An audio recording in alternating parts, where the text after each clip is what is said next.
देखिए shadow Assassin's जो कि 9 दिसंबर 2022 यानी शुक्रवार को सिनेमा घरों में आ चुकी है। आप सभी से रिक्वेस्ट है कि प्लीज़ इस फिल्म को देखें। ये एक बहुत ही कंटेंट ड्रिवन सिनेमा है जिसको बनाने में हमारी पूरी टीम ने, नीलांजन दत्ता, हमारे प्रोड्यूसर्स अनिल गोस्वामी, राहुल कपूर, इन लोगों ने बहुत ही दिल से इसमें पूरी मेहनत की है। और आप सबसे मेरी रिक्वेस्ट है कि प्लीज़ इस फिल्म को देखें। हमारी कास्ट ने इसमें अपने, चूँकि स्क्रिप्ट इतनी अच्छी है कि सब ने जिससे जो बन पड़ा अपनी तरफ से पूरी मेहनत की है और मुझे पूरी उम्मीद है कि आपको ये फिल्म पसंद आएगी।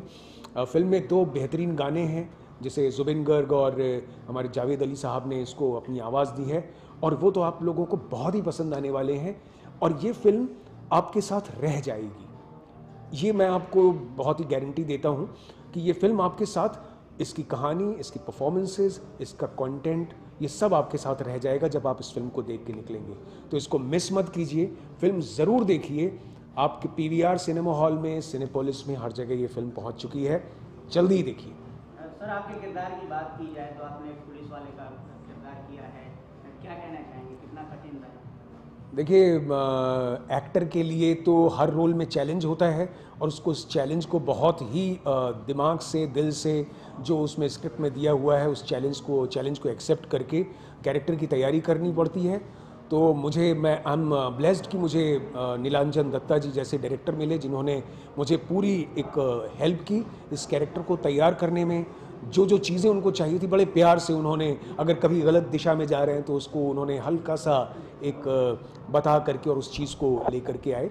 तो अपनी तरफ से तो जो मेहनत की लेकिन जो दत्ता साहब ने, जो नीलांजन दा ने हेल्प की इस कैरेक्टर को खड़ा करने में, और ख़ास करके पूरी फिल्म में जब उन्होंने स्क्रिप्ट रीडिंग के दौरान, जब हम लोग की रिहर्सल्स हुई तो उस दौरान उन्होंने इसके ग्राफ को जिस तरीके से मेरे माइंड में फीड किया वो बहुत हेल्पफुल था।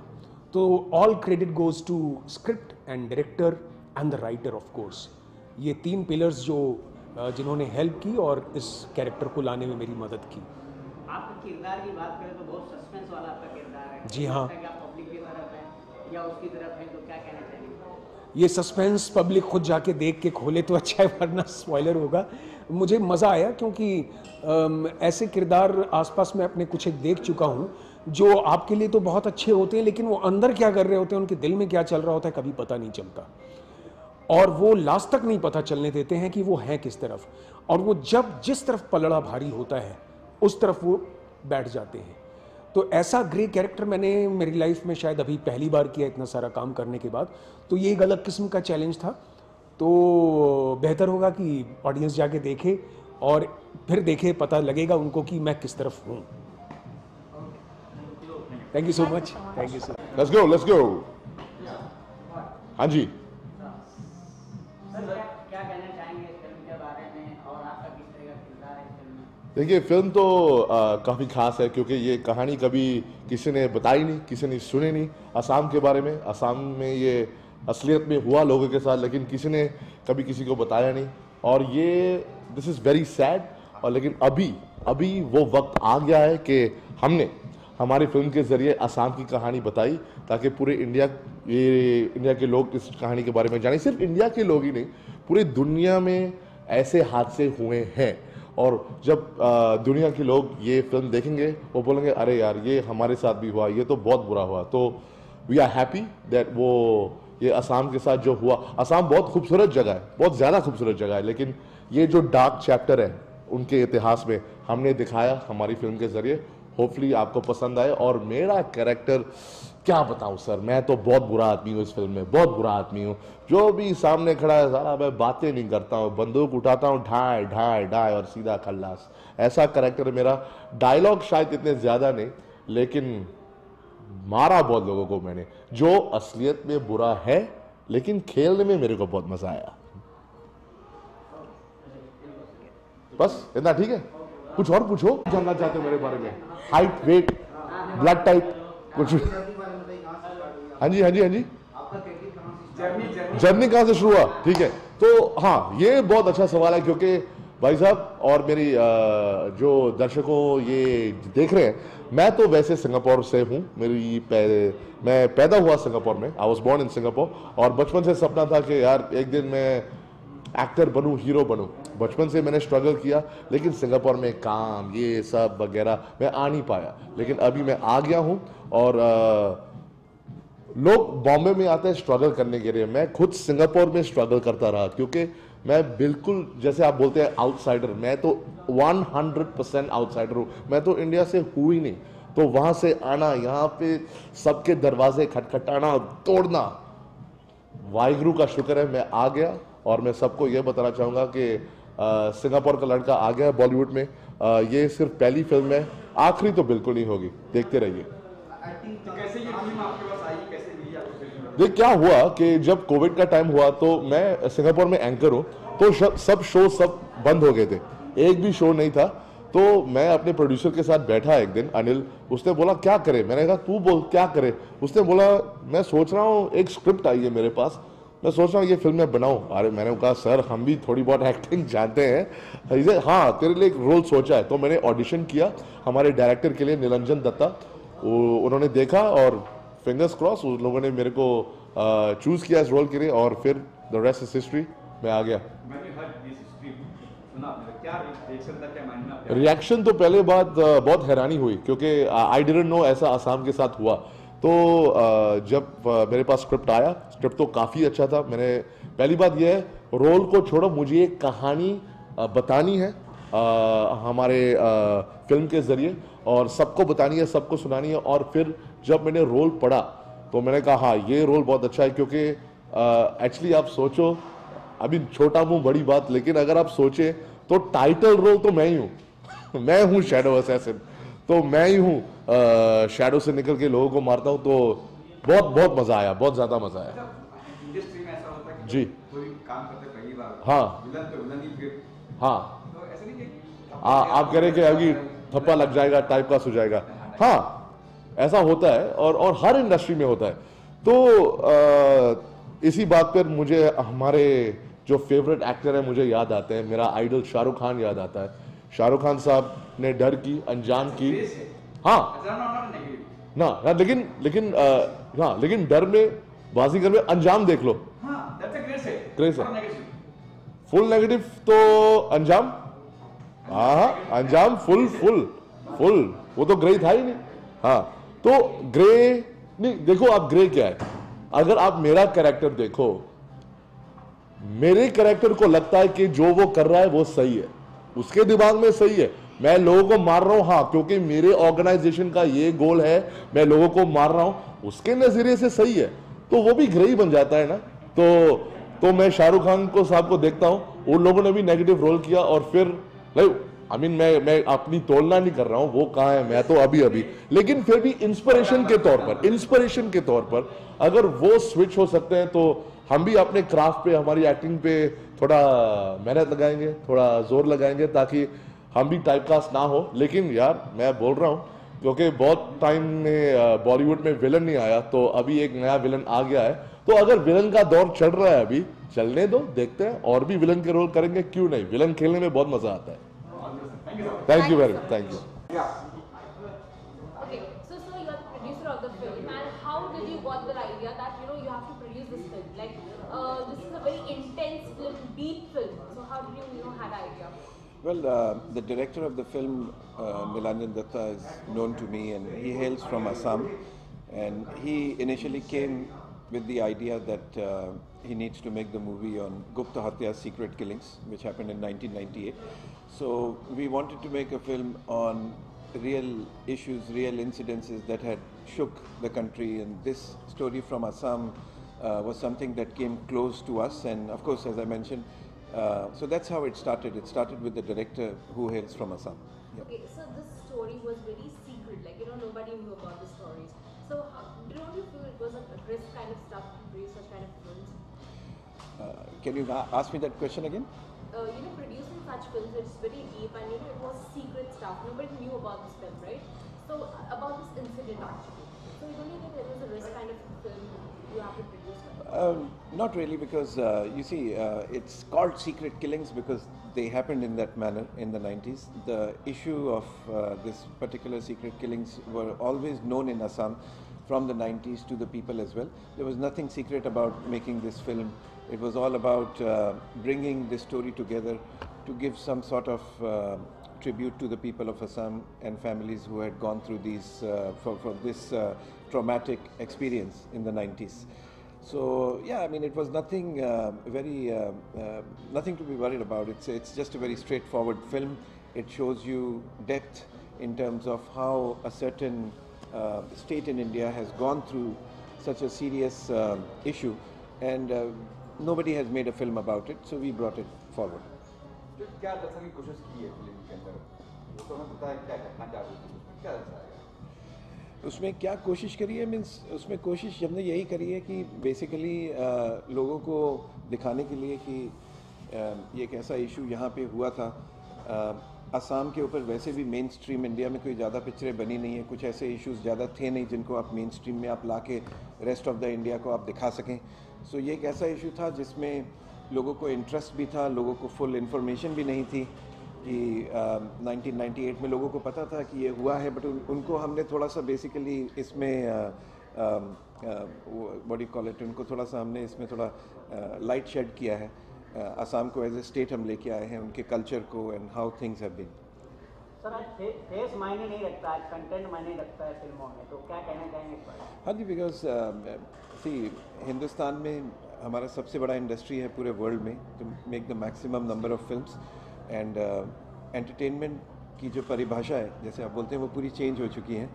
वो पहले एक एक्टर ड्रिवन फिल्म्स होती थी जो कि एक्टर्स और एक्ट्रेसेस और सॉन्ग्स के ऊपर चलती थी। आई थिंक वो बहुत लोगों ने बहुत टाइम से देख लिया। आज की पिक्चरों में हम लोग सच्चाई ज़्यादा पसंद करते हैं, उन्हें रियल लाइफ इश्यूज़, क्योंकि कंट्री इतनी बड़ी है उसमें इतने सारे इश्यूज़ हैं जो कि कहीं पे भी कवर्ड नहीं है, तो लोग प्रेफर करते हैं even the youngsters in the country की यहाँ पे आप उन्हें ट्रू लाइफ इंसिडेंसेस दिखाएं जिससे वो रिलेट कर सकें, और अगर डायरेक्टली रिलेट ना भी कर सकें उन्हें लगता है कि हाँ ये इंस्पायर्ड रियल इंसिडेंसेस से हुई है।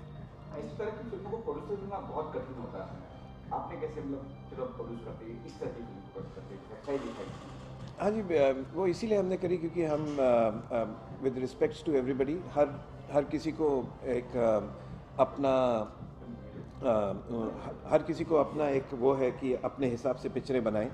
कुछ लोग एंटरटेनमेंट की बनाते हैं, कुछ डांस की बनाते हैं, कुछ गाने की बनाते हैं, कुछ एक्शन की बनाते हैं। हमें लगा हम थोड़ा सा कुछ हट के करें, कुछ डिफरेंट लोगों को दिखाएं इन टर्म्स ऑफ दैट। थोड़ा मुश्किल काम है बिकॉज इतनी कमर्शियली, आपने सही बोला कि इतनी कमर्शियली चलने के थोड़े से मुश्किल होती है क्योंकि हाँ इसको लोग कैसे रिसीव करेंगे, पर हमारी कोशिश है सूनर और लेटर हम दो तीन पिक्चरें ऐसी और बनाएंगे तो हो सकता है और लोग उसमें देखें। बट अभी बहुत लोग ऐसी पिक्चरें बना रहे हैं, हम अकेले ही नहीं हैं, काफ़ी लोग कंटेंट ऐसा इंस्पायर्ड एकदम इमीडिएटली ये इंसिडेंट्स वहाँ पे घटना ऐसी घटी थी, उसमें कुछ ऐसे कैरेक्टर्स और कुछ ऐसे डिस्क्लेमर्स हमने दिए हैं to bring about the film, but inspired to real life incidents से है। Okay, sir, as you said, we inspired from real life incidents. तो आजकल मतलब टेक्नोलॉजी के ज़माने में काफ़ी कुछ इतना हो रहा है आगे पीछे ऊपर नीचे, तो don't you think you should also produce और make a film in such era? मतलब ये इंसिडेंट काफ़ी लाइफ में हो रहे हैं, किसी कहीं का कोई ना कोई मर्डर होते जा रहा है इस टेक्नोलॉजी के ज़माने में, तो आपको नहीं लगता कि ऐसी टेक्नोलॉजी वाले पैरा उठाने चाहिए? या I mean it depends, India में नहीं पूरी दुनिया में एक डिफरेंट तरीके की सिचुएशन है, एक क्राइम की सिचुएशन है, एक रियल लाइफ इंसिडेंसेस की सिचुएशन है। इंसिडेंट इज़ अ कम्युनिटी और कहीं पे किसी स्टेट में या किसी एक प्रांत में होता है, एक क्राइम जो होता है वो इंडिपेंडेंटली टैक्सी में हो सकता है, इधर उधर हो सकता है, तो डिफरेंट टाइप की डिफरेंट तरीके की डिलीवरेंस है। इसमें टेक्नोलॉजी साथ दे सकती है, जहाँ जहाँ कैमरा लगे हैं people have got a lot of but उसमें मेरे को ये समझ में नहीं आ रहा है कि वो टेक्नोलॉजी कितना साथ देगी, क्योंकि कंट्री बहुत बड़ी है, एक हद तक ही आप उसको कवर कर सकते हैं। कुछ ऐसे इंसिडेंसेस हैं जिनको आप थोड़े टाइम के बाद ही बाहर ला सकते हैं, क्योंकि अभी टेक्नोलॉजी जहाँ पे भी है वो इंटीरियर इंडिया में इतनी ज़्यादा शायद ना हो। I hope I answered your question correctly. तो वो पता नहीं है, आई मीन टेक्नोलॉजी काम करती है कहीं पे, बट इन इस टाइप के इंसिडेंसेस में थोड़ा मुश्किल है। Thank you. आसाम जाएंगे। स्ट्रेंजर्स फिल्म के बारे में, किस तरह से आपको ये फिल्म मिली और फिल्म की कहानी क्या है, पर्टिकुलर में कहीं हम जानते हैं कि audience ji. So Shadow Assassins is a film which is based on true events, सच्ची घटनाओं पे आधारित. In 1998, from 1998 to 2000, there were some killings, secret killings in Assam, and एक ऐसी कहानी जो पूरे भारत देश को पता नहीं है.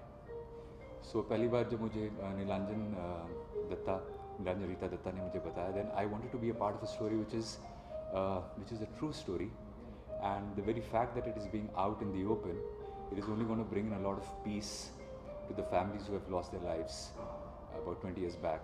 So I wanted to be a part of the film, and I can call it as a one last appeal on behalf of those families, one last cry, and it's a film that will really touch your heart. It will appeal you, to connect with each other on a humane level, and bring in a lot of peace and joy in our lives. So that is why. कैसी film आपको मिली, कैसी बताइए audience क्या बोल रहे हैं? So मुझे नीलांजन रीता दत्ता ने कनेक्ट किया एंड उन्होंने मुझे नरेट किया फिल्म.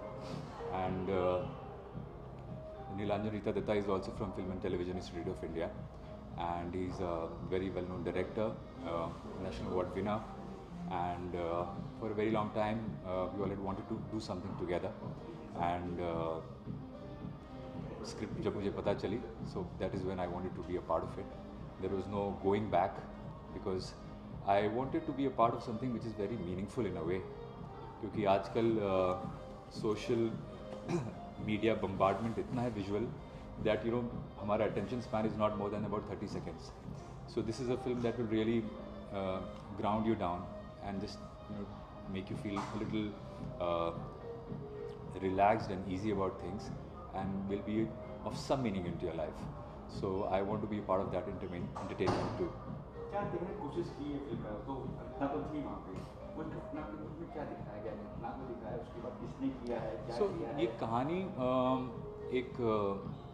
एक नॉर्मल यंग मैन, एक कॉलेज गोइंग बॉय की है, जिसकी जो उन परिस्थितियों की वजह से उसका रूपांतरण होता है उसके जीवन में. A transformational story from college man to a rebellion. So उसी के माध्यम से उस स्टोरी को रिफ्लेक्ट किया गया है. So his life is a mirror to what has happened in Assam. So उसकी लाइफ में क्या क्या चेंजेस आते हैं, फैमिलीज़ में क्या चेंजेस आते हैं, किस तरीके से उसकी ज़िंदगी प्रभावित होती है, उसके घर वालों की ज़िंदगी प्रभावित होती है. सो ऐसे ही इस फिल्म को बड़े ही एक इंटरेस्टिंग तरीके से प्रेजेंट किया है, so that it can also entertain you at the same time, but at the same time brings forward what is happened there. So that is what it is. So इस फिल्म में काफी senseless killing बताया गया है, मतलब कहीं से भी किसी की भी लाश मिल गई. So what is your view about it? मतलब इस फिल्म को लेके कितना दर्द महसूस होता है? सो हम लोगों ने जब शुरू की थी ये फिल्म, तो उस पेन को 100% एक्सप्रेस कर पाना is not possible, but as film makers and as artists we can try our best and 100% to उस लेवल तक जाए. And it is our commitment and our honesty in terms of expressing that thing to the people. So we have met certain families who were involved in it, and we cannot even imagine what they have gone through. So if in any way we are able to relate to them, if in any way we are able to move their hearts, if in any way we are able to justify the story and the journey of Nirbhay Kalita, which is my character, then I will be happy in a way. Last में क्या कुछ संदेश देगी लोगों को, audience क्या कुछ सिखा के जाएगी, कुछ देगी संदेश मैसेज देने वाली film? Absolutely. So this film is a very, very important film of our times, a film which will let you all know that violence is of no use, and किसी भी तरीके का आतंक, किसी भी तरीके का violence will only bring in things which will make you repent later. So we should not in any way get into that path. Instead, we should respect and love each other, and honor each other's presence, and just be good human beings. Yeah. Thank you Thank you. जी sir हाँ role करें role जी sir क्या कुछ हाँ, कहेंगे? Sir. तो बताएंगे सर कुछ आपके से जुड़े हैं फिल्म में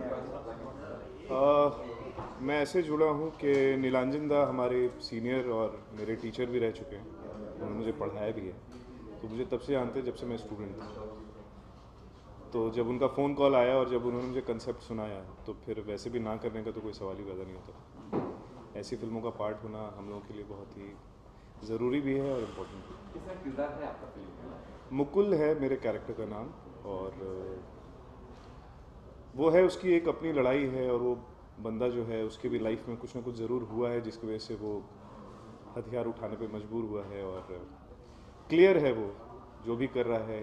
अगर आपने फिल्म देखी होगी तो वो एक सीक्वेंस है जिसमें अनुराग भाई के साथ मेरा सीक्वेंस है जिसमें वो क्लियरली बोलता है कि या तो मर जाएंगे या तो मार देंगे।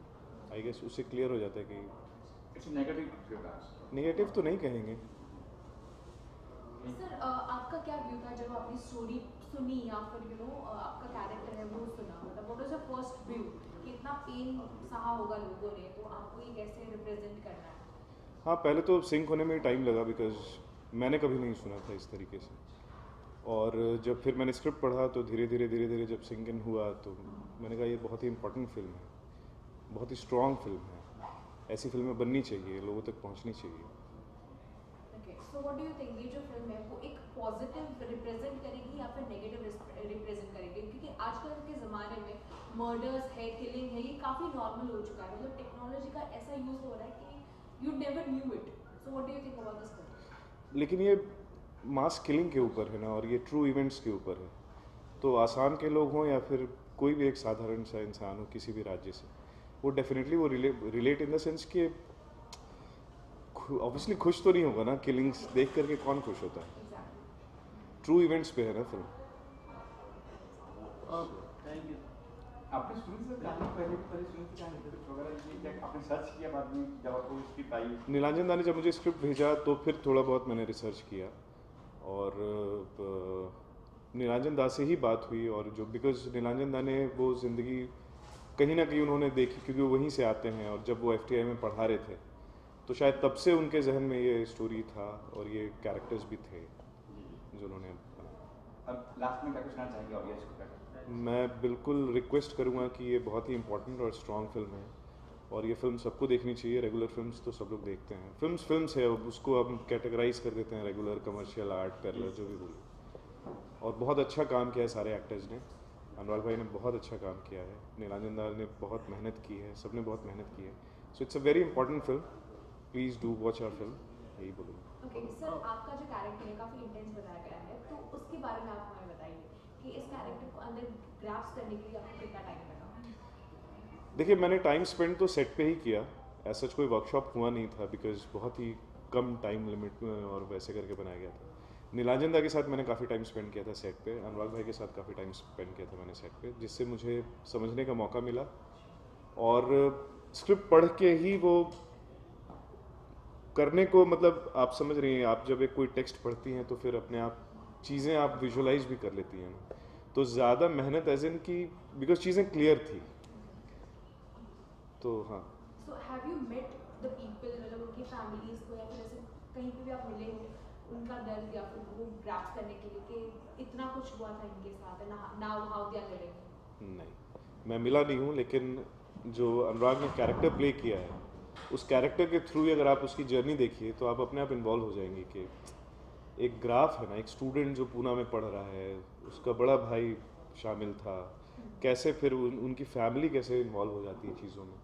सो और कहीं जाने की ज़रूरत ही नहीं, तो सेंट्रल कैरेक्टर जो लिखी गई स्क्रिप्ट में उनके थ्रू ही अगर आप देखेंगे तो बहुत कुछ है।